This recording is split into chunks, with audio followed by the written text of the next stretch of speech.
States can contain more states, known as child states. These child states are only active when their parent state is active. Child states are nested inside parent states.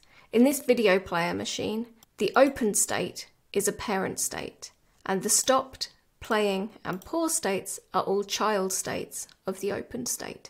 The video player will only be able to be stopped, playing, and paused while it is opened. To add a child state, you can either select the parent state where you want to add a child and use the plus state button to create a new state. Let me move that. There you can see my new state. If there is a parent state that already contains other child states, you can also double click inside of that parent state to create a new child state.